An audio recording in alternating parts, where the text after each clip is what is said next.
everyone and welcome to the channel. Today I'll be reviewing the S.H.Figuarts pen from Dragon Ball Super Superhero. Now, there are only two figures that I haven't looked at from this line of superhero figures, which is the pen that I'm looking at today and the Broly from that same movie. And they were the two other P-Bandai releases that I hadn't looked at that come with accessories for Ultimate Gohan.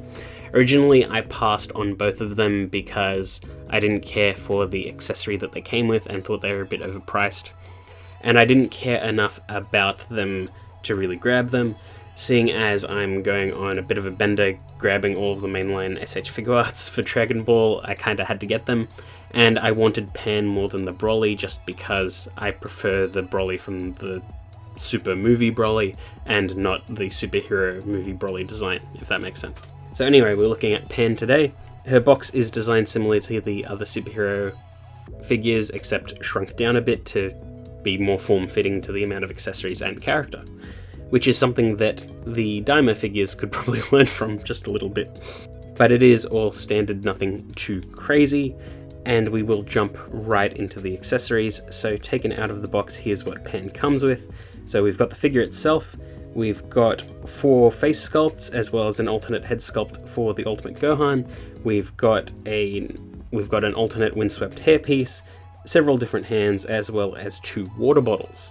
And those water bottles can fit into 2 of those hands. They've got specific slots for it. So it's a pretty okay loadout. All of it is designed to recreate very specific poses and scenes from the movie. And Pan is in her sort of like battle training outfit that she first appears in the movie in. So kind of works pretty well like that. But taken out of the box and put on a display, here is Pan, and she looks pretty good. At the time of release, I believe that this was before GT Goku, and it was definitely before any of those Daima figures. So this was the best articulated miniature Figuarts that we'd had at this point, not counting like double packs like the Tien and Chaozu.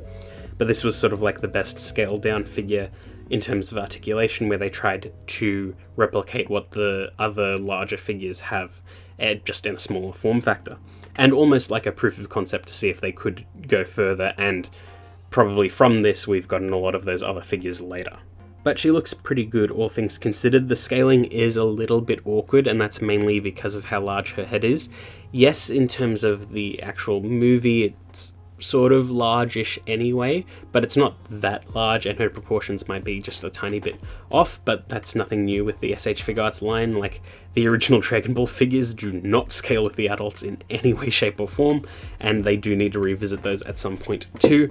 But it does work out okay if you separate the Dragon Ball figures from the Dragon Ball Z figures and the Dragon Ball Super figures, but it'd be nice if they all scaled together, but I know I'm asking for quite a bit like that. Anyway, here she is next to Ultimate Gohan, and you can see just how big her head is in comparison to his, just because they are, his head's smaller than hers, and it's kind of funny, but it also helps because you can see the detail in her expression way more. And here she is next to Superhero Piccolo and the Jada Toys Ryu, so you can see how she scales with other action figures. In terms of posability, it is pretty good, honestly. There's a ball joint at the head and neck, and it's very free in the head. Her arms can rotate all the way around. They can butterfly out just a little bit. There is an upper arm swivel just at the end of the sleeve, as well as a bend at the elbow. It is a ball joint, so it works pretty okay. It looks a bit funny depending on the angle you're looking at it, but it works well enough, as well as a ball hinge at the wrist. There's a ball joint / swivel hidden underneath her shirt, and the shirt is slightly flexible. She can do the splits that far, kick forward and back that far. There's a bend at the knee, swivel at the shoe, as well as a pivot and bend at the toe.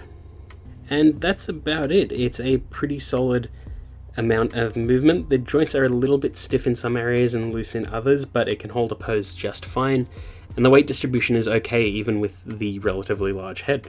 So overall, pretty good. So Pan comes with 4 faces, so she's got a sort of serious pouting face out of the box. She's got a mouth open shouting face.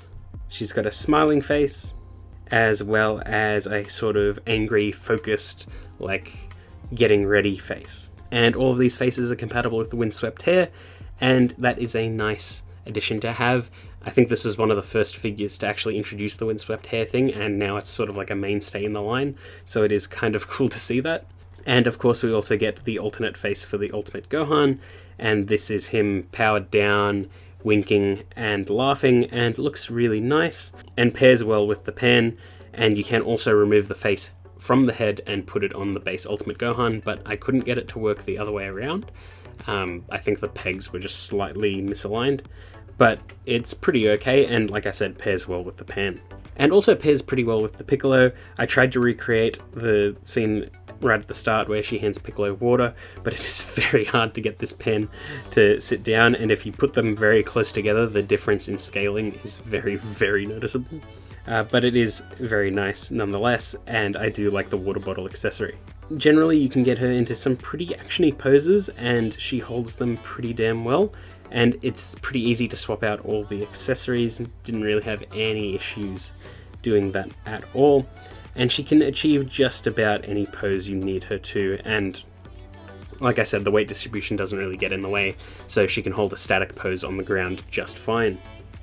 Not the craziest figure in the world, and it's not my favorite out of the line by far, but it is cool, and at the time a pretty cool proof of concept for shrinking down these figures and making them relatively posable. And I am keen to see the GT pan, because that is coming pretty soon, and we'll see direct comparison between those pans, seeing the scaling and how far we've come yet again, even though GT pan is older than this pan anyway, but it will be a cool comparison regardless. But yeah, that's pretty much it. I hope you enjoyed that video, and I will see you all next time.